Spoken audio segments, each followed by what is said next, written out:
I mean, if you're wanting to start something, grow something, earn money, create, don't consume. Don't consume content, create something. Really be careful on the ratio Yeah. between consuming versus creating something on your Yeah. own. Whether you make 70 grand a year or $7 million a year, money is a precious resource. It Yeah. represents all of your effort. It was very motivating and it was life-changing for me to be able to have a house paid for before I turned 30. Yeah. Was like this. It was a huge thing, a big deal. But as I've gotten older and as I've made more money, the meaningfulness of those types of goals has declined. Now I have more experiential goals because I know that she's got my back. Even if I screw up, I don't know, you can't value that. So when you have meaning with your spending, the earning of the money becomes more meaningful also. But when we can get people to understand that money is just simply you and that money is meant to be spent, and we can Yeah. get two people to understand that, then they just have to ask themselves, well, what's the money for? My name is Sam, and I'm on a journey to be successful, not just financially, but physically, socially, and spiritually. The purpose of this podcast is to learn how to do that. So I interview people I think we can all learn from. This is The Growth Apprentice. Welcome to the podcast, Jesse. It is a pleasure to have you on today. Thanks for having me on, Samuel. Appreciate it. Yeah, of course. Could you go ahead and introduce yourself to the audience? Just tell them a little about yourself. Yeah, my name is Jesse Mecham, from Arizona, but now call Utah home. And I founded a company called YNAB. And we basically take people that worry about money, maybe are bad at money, and they learn our method and they get good at money and they never worry about money again. So it's a subject I've always loved and been building the business since I started it when I was in college in 2004, and just kind of been grinding ever since. Yeah, I like that. Could you share a little bit about the backstory of how you started the business? Yeah, it was born out of just my own need, honestly. Yeah. So I was married young, and my wife and I were both just kind of poor college students, and I knew we needed to be pretty careful, pretty thoughtful about how we used our money. And so I built this little spreadsheet at the time, and just Julie and I were using it. And then when we were expecting our first kid, a little while later, Julie wanted to step out of the workforce and just focus on being a mom. And I wanted to try and replace some of that income. And so I had this idea that maybe people would want to buy the spreadsheet that we'd been using that had helped us save up some money, even on pretty meager incomes.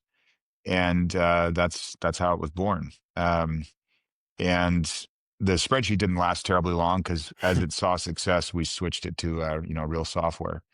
But it was a good first prototype and kind of stress tested the idea at least.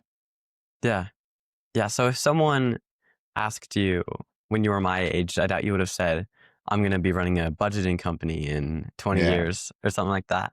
What did you think you would be doing when you were younger? I mean, when I was really young, you go through all of them. You're going to be in the Yeah. NBA, stuff like that. When I was in late high school, I wanted to be a Navy SEAL more than anything, and worked pretty hard to Really? try and lay out a path for that. But that didn't pan out, thankfully. And so a little bit older, I was back from a church mission and had some little bit more maturity. And I just thought, well, I'm going to study something where I can get a good job. And accounting at Brigham Young University had 100% job placement rate. And I thought, well, that's Oh, pretty good, nice. So I chose accounting purely because it looked like I could learn business. I could learn kind of the language of business, and I would get a good job. And so my Yeah. plan was just become a partner at a big accounting firm. I tinkered with law for a week, but a big accounting firm. And yeah, if you're doing pretty well as one of those partners, you make hundreds of thousands of dollars a year. And I thought, well, that's plenty. So that was my grand plan. The YNAB thing was just an idea to kind of tide us over through school. Um, Yeah. it just ended up being bigger than I thought it would be. Yeah. Why do you think it got so big? I mean, it's a very well-known software at this point and so many people use it. What do you think was behind that success? Uh, we're pretty. Hmm, I mean, it works. What we teach people works. Like they Yeah. stop worrying about money, and worry about money is almost universal. And so, yeah, we can get them where they're pretty good at money and they just don't worry about it anymore. And they aren't making more, but they still just don't worry about it. Um, and so because it works, it spreads, people talk about it. We get a lot of word of mouth. Yeah. So that's helped us a lot. Um, the other thing is, and this is probably more of the same answer, but there's a really strong community. I mean, when you change how someone views money, like fundamentally, how they view what it is and how they view how to spend it, you're changing something pretty fundamental about their life. And when that change is so positive, it can't help but create this pretty strong buy-in. And so Yeah. we enjoy fans that, I mean, we've helped them navigate all kinds of crazy things. We've helped them go on vacations they never thought they could go on, pay off debt they never thought they could pay off, afford to get married, afford to have a kid, on and on, like these big life changes. They're saying, oh man, it's because of YNAB. And of course, it's because they did all the work, but you can see how there would be this emotional buy in from customers when they experience something like that. And so that just spreads, Yeah. word travels. Yeah. Because money is such a high stress point if you don't manage it correctly. And so Absolutely. then you help remove that from people's life. And I mean, it's probably everyone would love that. Yeah. I mean, it's arguably the number one stressor for people Yeah. in life is money. And so, yeah, if you can take care of that, boy, you really open things up where they can just start. I mean, they can start stressing about other things that are, Yeah. that need to be stressed about. Like, what are you going to study? What are you going to learn? What business are you going to start? How to solve this or that business problem? Those are all stressors too. But to Yeah. have that money stress layered on top of everything else in your life, if we can get rid of that's a win. That's a win. Yeah. How do you think having clarity when it comes to where all of your money is going improves relationships in your life? Oh man. Well, provided you're sharing finances with someone, Yeah. it means that both people have to have that clarity. And if only one person thinks they have it and the other person does it, then the person that thinks they have the clarity doesn't have it either. Both of them really have to be bought in. And it doesn't mean that both of them have to be, firing up the app every day and getting fired up as they go through it. Usually one spouse is a little more predisposed to kind of be in the weeds with it. But when you're talking about sharing finances in a relationship, I mean, your money is arguably a little bit of you, like um, is you're working and you're giving up your Yeah. time and energy and calories, everything that you need to exert this energy to then earn this money. I think the best definition of money is just that it's a little bit of Samuel, it's a little bit of Yeah. Jesse. Like it's just all of our efforts and energy and network and all of our history all rolled up into that point where you earn the money. And so when you have two people that don't understand that resource and where it comes from and why it's so important, then it can be emotionally very charged and it can be hard to talk about. And Yeah. then, you end up really having a lot of friction instead of a lot of kind of foundational, structural, positive conversations. But when we can get people to understand that money is just simply you and that money is meant to be spent, and we can get Yeah. two people to understand that, then they just have to ask themselves, well, what's the money for?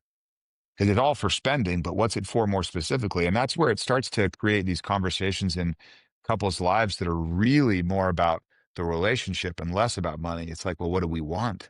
What do we want to Yeah. do? And they start kind of manifesting it, to not sound too woo woo. They start kind of creating this idea instead of just having everything come at them and they freak out.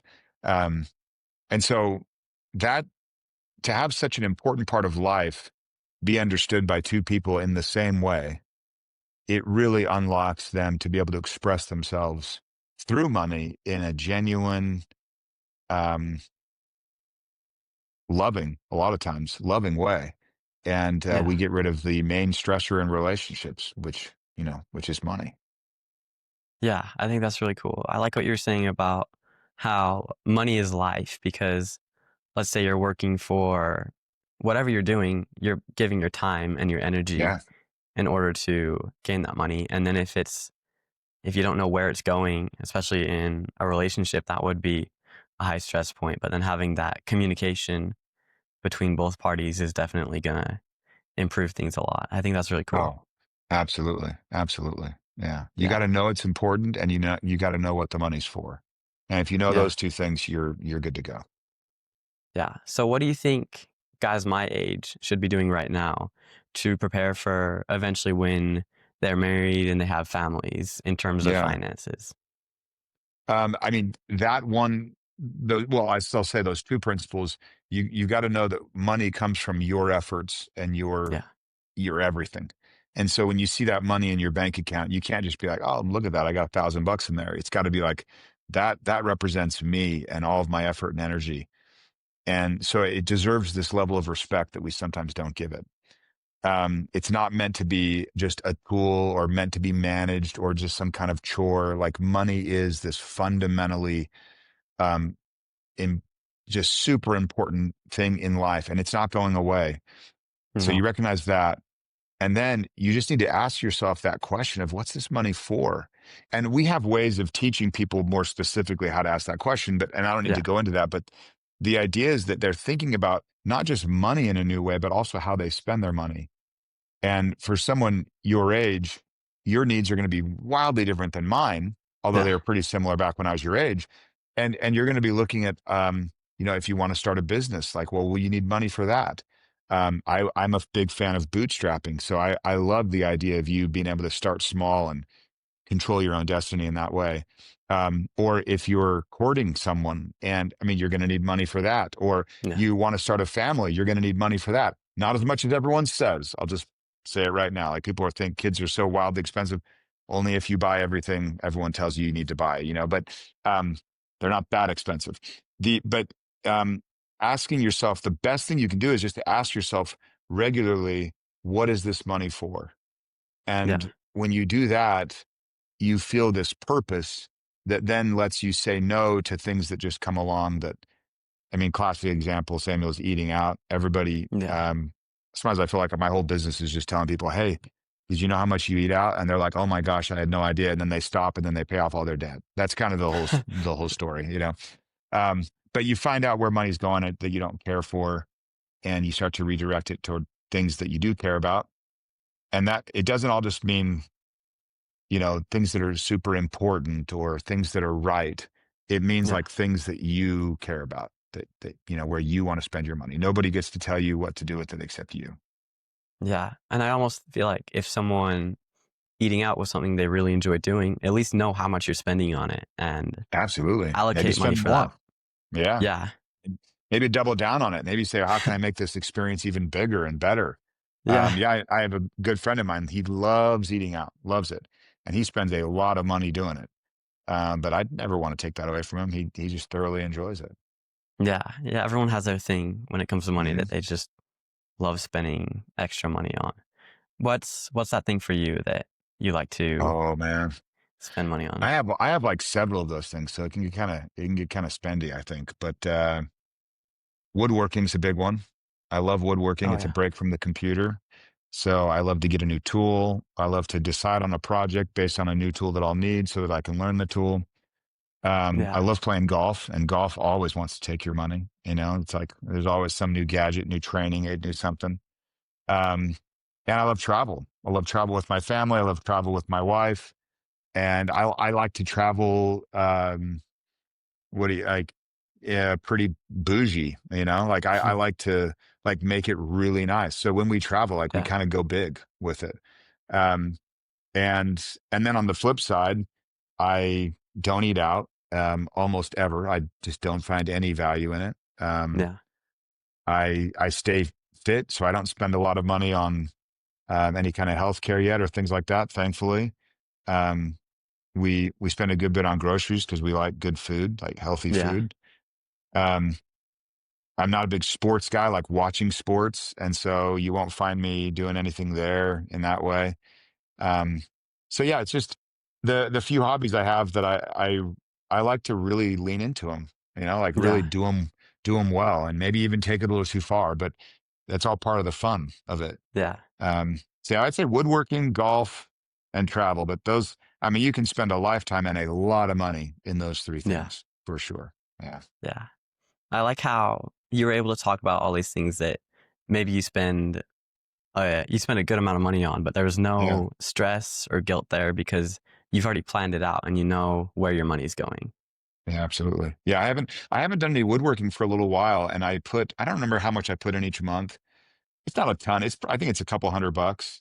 Yeah. And because I haven't done it for a little while, just during the summer, I play more golf usually. So like winter's coming, and I noticed in the app, my woodworking category is kind of flush right now. So I'm like, oh, what am I going to buy? Am I going to get like a big old slab of wood that's expensive and see what I build, or am I going to buy a tool? But I'll figure out a way, no doubt about it. Yeah, Yeah.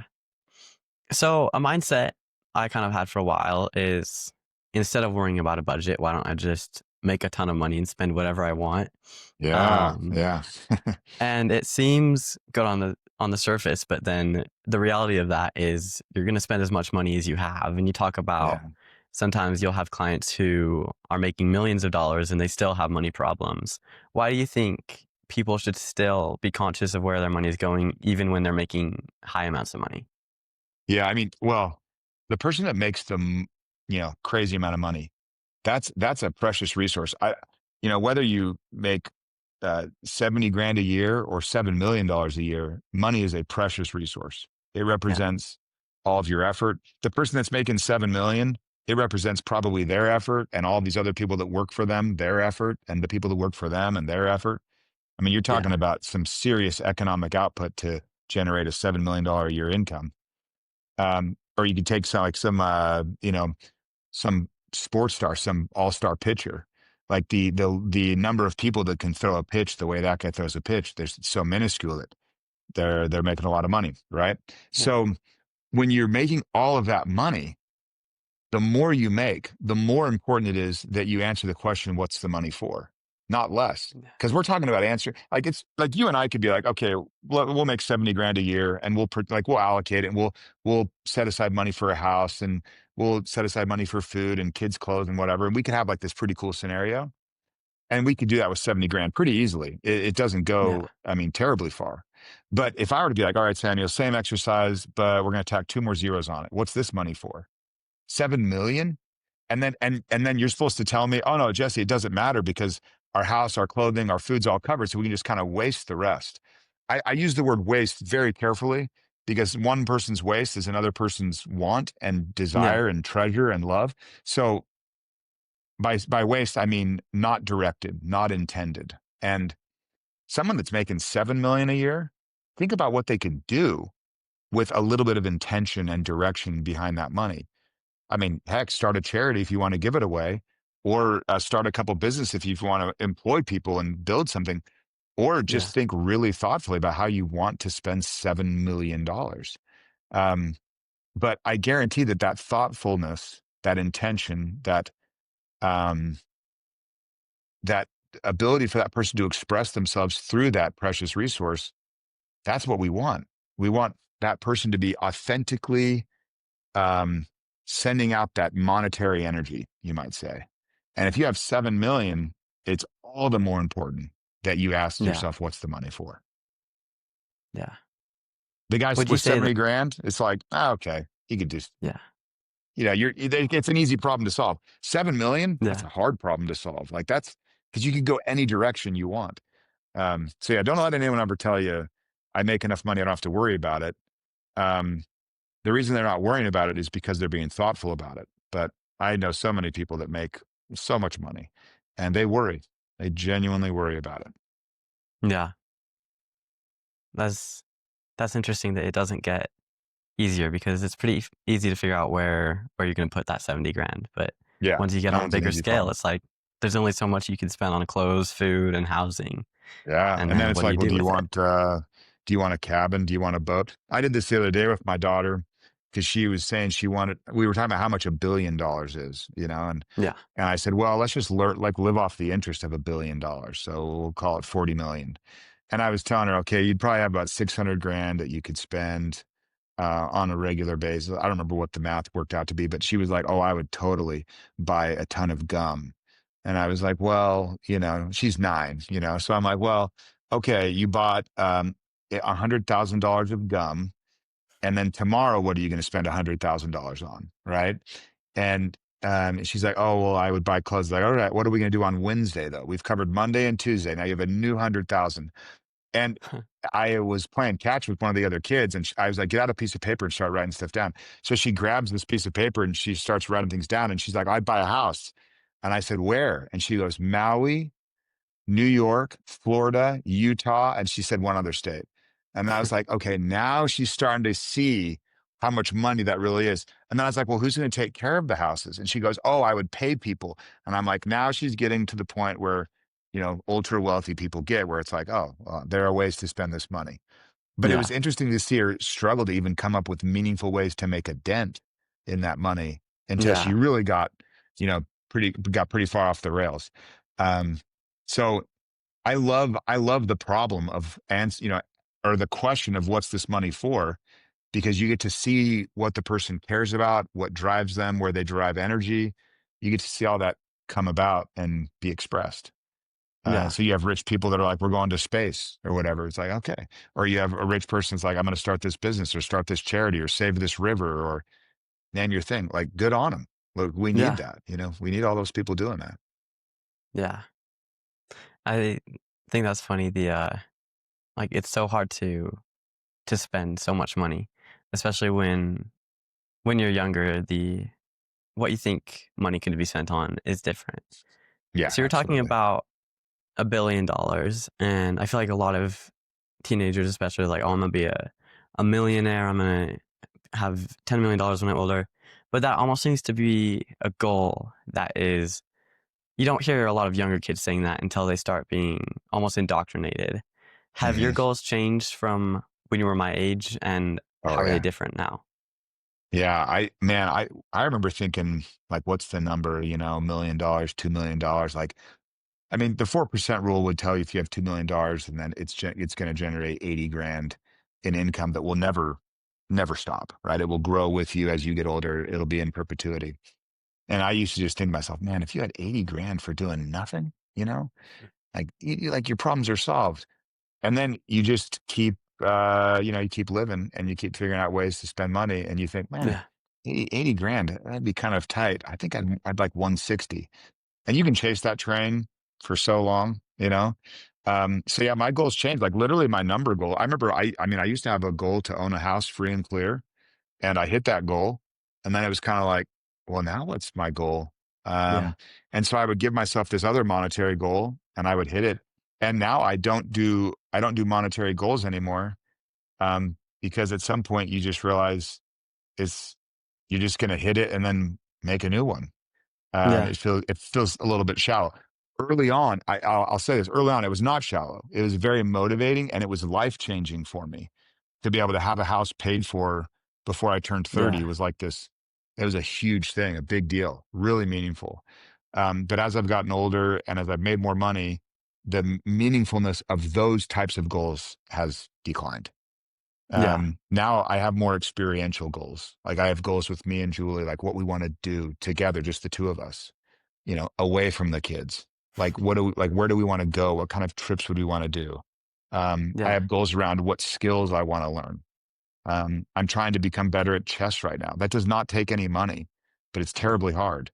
And so yeah, the goals just have kind of shifted. I have business goals, but it's more around um, what will this a new revenue stream be, or what's this problem and how can we solve it? And the solved problem is the goal and things like that. So um, Yeah. I would never malign anyone that's like, oh, I have a goal to make this much money per year by the time I'm this age. It's like, go for it. Love it. Yeah. Yeah, no problem at all. But you'll just find that those start to become, as you get older, I don't know, things shift and um, you find meaning in other places. We'll say that. Yeah. I think it's interesting because when people seem to start making more money and they have all of their expenses covered and they don't really know Yeah. where to spend it, it doesn't become that important to them, like what the number exactly is. Like they Yeah. don't go tell people what their net worth is or whatever because like it's just numbers. And once you have enough, then you have enough. Yeah. Yeah. Once you have enough, there's enough. And if you have more than enough, you're still just asking yourself, what's the money for anyway? Yeah. Right. I mean, who's to even define what enough is? Yeah. Your enough and my enough are so different. And, Yeah. um, it just is. Your dad's enough and your enough is different. Like, it'll just, so it's really for you to define and decide. And that's not easy to figure that out. It's not easy at all, but it's worth doing so that you can start to really give that precious resource the direction that it needs, Yeah. and having like being able to really forcefully express yourself, accurately express yourself through your spending. Yeah. Yeah. So in earlier days of YNAB, there were four main rules of, how to spend wisely. I don't remember what the exact term is, but now it's just distilled into one of giving every Yeah, dollar a job. How come that's yeah. changed? Yeah, all the four rules were all basically derivatives, or the other three rules were derivatives of Yeah. the rule give every dollar a job. So rule one was give every dollar a job, and rule two was embrace your true expenses, which was just a way of saying um, think about larger, less frequent expenses when you're giving every dollar a job. And then the third rule is to roll with the Yeah. punches. And that really meant think about your plan and how it should change when new things happen. And then the fourth rule was age your money, which was basically saying, think about next month and building some margin between you and the next paycheck so that it's easier to give every dollar a job. And Yeah. in that way, we're always trying to figure out how to explain the method better and just get people to think better and more easily about answering the question of what's the money for. And when they Yeah. do that, so we just iterate constantly. Like the rules have been, that they might be now we just have give every dollar job and we ask them these five questions to help them kind of think about that question through different lenses. Yeah. Um, and that's like version 6 or 7. I don't even know. Because if we figure out a better way to explain it or what we think is a better way, we're gonna start doing it that way and get more and more people good at money, where they don't worry anymore about it. Yeah. I think it's interesting that in order to make it better, you ended up taking away steps because Steve Jobs would talk about with the iPhone, it was about removal and not addition. And it's cool to see that Yeah. even in a software company. Yeah. I think as you Yeah. understand a subject very, very deeply, you do end up being able to simplify it. And when you see how to simplify it, it seems very obvious to you and others. But to get to that simplification took tons and tons of work. iPhone's a great example of that. Yeah. So I've had the advantage where my dad is a financial planner to be able to learn good money skills growing up. What are some ways you've tried to teach your own kids as they've grown up? Oh yeah. Well, when they turn 8, I set them up with YNAB and I Hmm. just run it for them. But they sit down and I just walk them through asking them, hey, what's this money for? What is this money for? And we come up with categories for them. And a lot of times it's things like gum, like I mentioned, or, swig, heaven forbid. But like just stuff like that, where it's like for this little kid, like they're like Legos, this is what I want. And what it does is it teaches them that they get to say what the money is for Yeah. instead of just having someone else come along and dictate, um, you know, how they should spend. And also, it teaches them that they can have a pile of money because some of it will say, hey, that's for savings for church mission or for college. And they're like Yeah. 9. They have no, they're just like, okay, whatever that means, it's forever away. But it teaches them as they're building that savings pile for school, for instance. You might have a kid with $1,000 in their account, but 800 of it is earmarked for college in 7 years. And they are having a friend that says, hey, do you want to go to the movies?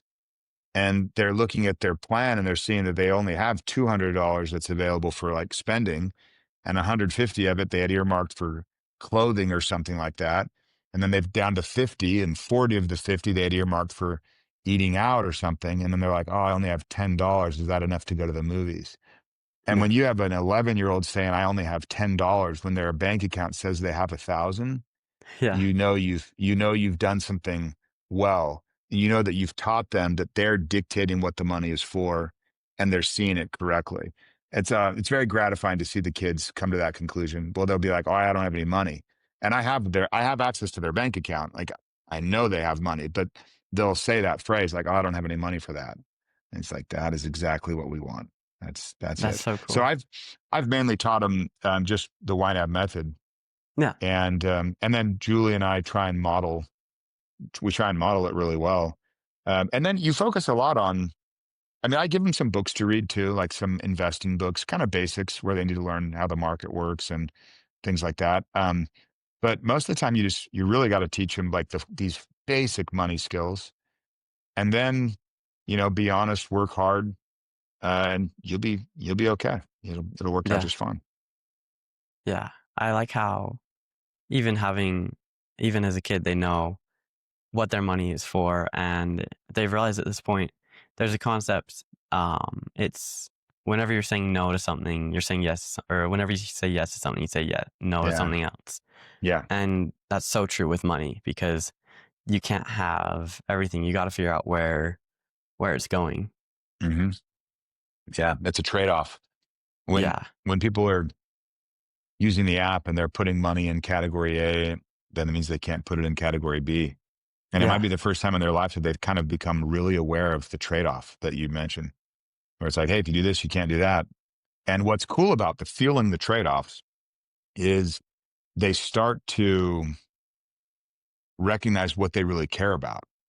Yeah. And we've had people that have quit smoking because they kept having to pull money from all the categories where they wanted to spend to put it in the smoking, cigarette category.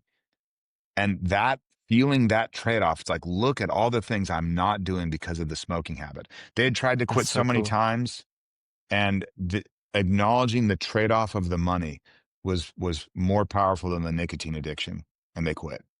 That's awesome. Um, and that's the kind of thing that people become aware of is like, wait a minute, I do not care about that thing that much.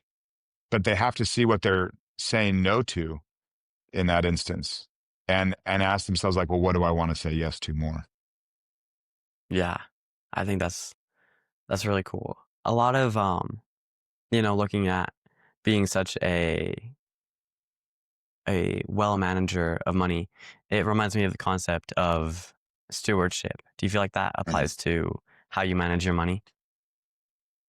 Yes, I mean stewardship has a religious connotation, around kind of like this isn't yours, and you're managing Yeah. it on behalf of someone else, and um, I like that in a lot of ways. I think it has you give it a level of reverence or respect that is healthy. Um, where I want to make sure people don't miss is they're giving their life for money. I mean, they're giving 40, 50, 60, 80 hours a week for money. And so Yeah. when you have someone say like, well, it's just money, or, well, I'm just not that good with money, or, yeah, money's kind of a necessary evil, things like that. Then you have to say, well, hold on a second. You're telling me that you're giving 40, 50, 60 hours of your week away every single week for a necessary evil. Yeah. That seems pretty awful. And so what if we could reframe that and say, well, I'm giving my life for this money, and then this money is doing this thing for me.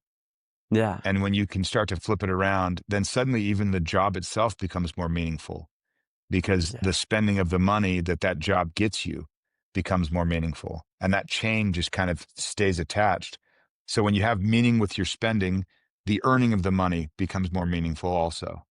And then I think Yeah. life can become more meaningful because you're spending so much of your life earning it. So stewardship's probably in there somewhere. It's not something Yeah. that we hit on in our, No, yeah. as we talk or write. Yeah. Um, but I think there's that level of respect and reverence with the idea of stewardship I really like. Almost if you were just like, hey, this is a really precious thing that my spouse and I, we all, we depart from each other every day to earn it. Like, Yeah. wow, that's a big deal. Like we're sacrificing for this, and seeing it as something that you sacrifice for might elevate it in your mind to where you can say, okay, let's make sure that it's used, it's, spent well. Yeah. It reminds me of a parable where a cathedral is being built and there's three bricklayers, and the first one is asked why he's doing it, and he says he's got nothing to do. And the second one says he is doing it so he can provide for his family. And then the third one is doing it to worship and glorify God. And it's like they're all doing the same task, but who do you think is the happiest? It's going to be the second guy is definitely a lot happier than the first. And then the third guy is also going to be Yeah. very satisfied with the same work as the first guy. Yeah, absolutely. Yeah. The meaning, like they've attached a meaning to it that kind of transcends the actual activity itself. Yeah. Yeah. Yeah. So how do you you talked about a lot about your family. What impact do you think the person you marry has on your overall success in life? No, I mean, just it couldn't even everything, you know? Yeah. Um, yeah, you couldn't overstate it. Um, they're going to be a partner with you on it if you're doing it right. And they're going to put a lot of faith in you too. If you're running solo with it, the way Julie has, I mean, we've divided our responsibilities fairly classically. She runs the home and we have 7 kids. And so there's a ton of work there. She runs the home. She nurtures the kids and takes care of so many needs from them. And then I'm Yeah. free in that way to just really focus on the business. And it is, I don't like when people say things like, oh, okay, so she's not like an economic, it's not an economic thing she's doing because she's just working in the home. That's just like just a total, this is just so short sighted. What Yeah. she's doing economically, besides raising humans well, is she's freeing me up to specialize, right? Where I can focus, like you learn that in Wealth of Nations from Adam Smith. I'm able to specialize on doing the business and working on the business and have my mind just stay in it. Sometimes while I'm at home, unfortunately, you just can't turn it off. No. Um, and so that's how she contributes economically in a very obvious way is she's freed me up to just run with it. Um, and we've loved having that. Some people do it differently. Some people they're like, they're in the business together, they're working together. Like that works too. It's just, that's not how we've landed. Um, Yeah. all kinds of different ways can work, but the person you marry, they're going to have a bigger impact on your life than anything else. Absolutely. She's seen me roll the dice and have it turn up poorly. I remember I wasted 80 grand one time, spent a year building some software that we didn't ship. It ended up being garbage and I scrapped it. It was way back in the day. And 80 grand is still a lot of money, but it was a lot of money back then. No, yeah. And we were living in a house that didn't have any furniture because we had just bought the house and couldn't afford furniture. So we had like, I mean, a couple beds and stuff, but like no couch. Yeah. Um, and I remember going home to Julie and being like, we scrapped that software. I spent 80 grand on it and a year and we had nothing to show for it. And to her credit, she was like, oh man, that is tough. And then that was the end of it. She never threw it back in my face. She never said, boy, I would love to have 80 grand or at least 8 grand to, Yeah. start the furnishing of this house. Not at all. That's And so so in cool. that way, she just like someone like that like that's worth a ton. So I'm not second guessing. I'm able to still lean in and still take risks because I know that she's got my back. Even if I screw up, that's, I mean, I don't know. You can't value that. Yeah. Yeah. Why do you think it's important to, start and raise a family in the sense like economically versus if you were just live on your own, you wouldn't have anyone else's needs to pay for or anything like that? Why should Yeah. someone still do that? Oh, because family's everything. Yeah. Yeah. It makes you the best person you could be.